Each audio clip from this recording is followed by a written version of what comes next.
Coming up on First at 4, people in Florida, Georgia, and the Carolinas are mopping up the mess left behind by Hurricane Idalia. And one Southern Kentucky recovery center receives a large grant to help with opioid addiction. And we are ending August on a cool note, but summer is not done yet. Those details coming up as Mountain News First at 4 starts now. Dedicated to Eastern and Southern Kentucky, this is WYMT Mountain News First at 4.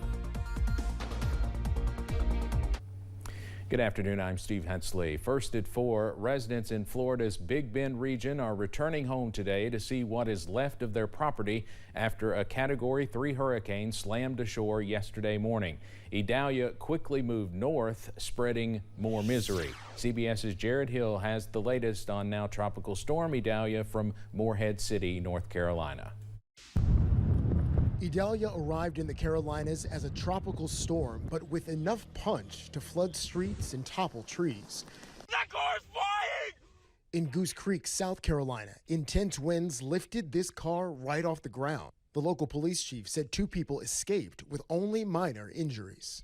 Here in Morehead City on the coast of North Carolina, it's not just the wind, but also the water that's a concern.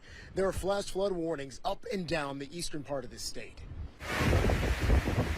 Idalia left its biggest mark in Florida after making landfall along the Big Bend area of the Gulf Coast Wednesday morning. Oh my gosh!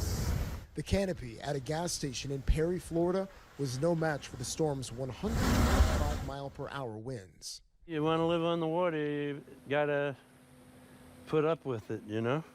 There's massive damage in Horseshoe Beach. Many homes in the small coastal community are destroyed. Trees and debris everywhere, but everyone appears to be okay. Hey, what matters is what I'm holding right here, okay? It's just material stuff. At one point, water stretched as far as the eye could see, and many storm victims now have to wait for it to recede before they begin putting their lives back together. Jared Hill, CBS News, Morehead City, North Carolina. Just some insane video. Tens of thousands of people from Florida to the Carolinas are still without power. Idalia slammed the area near Charleston, South Carolina for hours with wind and rain. The storm left creeks and riverbanks overflowing onto streets and roads in the Carolina Lowcountry. During the day, teams at their local emergency operations center logged road issues and dispatched crews as soon as the storm had passed. In the Savannah, Georgia area, a tree across the street is just one example of what Idalia did as it moved through that region. Neighbors say seeing this kind of damage is eye-opening. Well, it tells you the power of the wind, and you know, if we ever get directly hit, it's going to be a mess in Savannah because this was just a big gust. Preliminary estimates from Moody's Analytics are putting the Idalia cleanup costs at between $12 and $20 billion.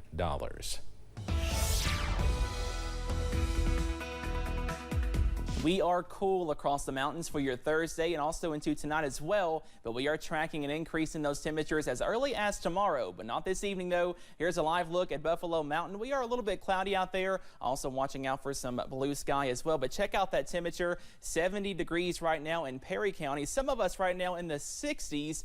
August the 31st, and we have 68 for Jackson and Pikeville, 72 for Prestonsburg, 73 in Somerset. So we are well below average for your Thursday afternoon. Up on the radar, we are dry, watching out for a few high-level clouds, but overall we are dry thanks to high pressure, and that will continue as we go into this evening, also into tonight as well. If you have any plans, maybe a little bit chilly out there later on tonight.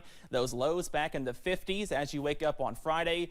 But if you're a fan of the heat, some good news. More warm weather is on the way, back in the middle to upper 80s on Friday, and then some 90s for Labor Day weekend. Those details plus your full 7-day forecast coming up in just a few minutes. Steve? All right, don't pull out the coats just yet. Thank you very much, Cameron.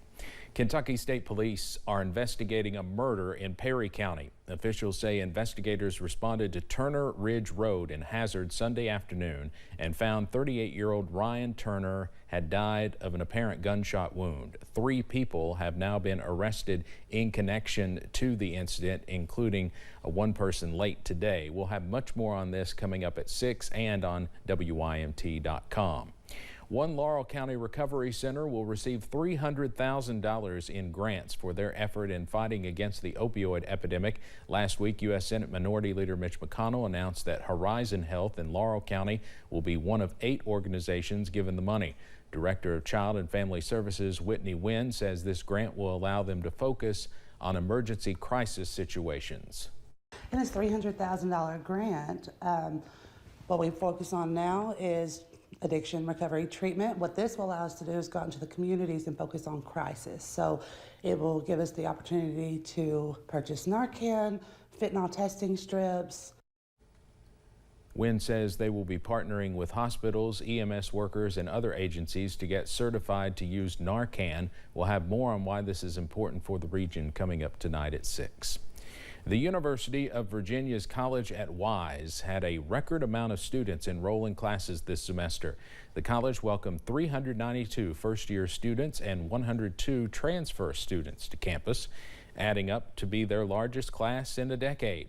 Chancellor Donna Henry says the record enrollment is a success they have long worked towards. I've been here for 10 years, and we knew that the demographics in Southwest Virginia were declining and that we needed to do something to reach students. So about 5 years ago, we petitioned the Commonwealth to be able to recruit students from the Appalachian region. The enrollment includes first-time students from West Virginia and more international students. We'll have more about this tonight at 6. But coming up on First at 4, one United States Supreme Court justice files disclosure papers about large gifts he's received. Plus, high pressure keeps us dry through Labor Day weekend. Your full forecast coming up after this break.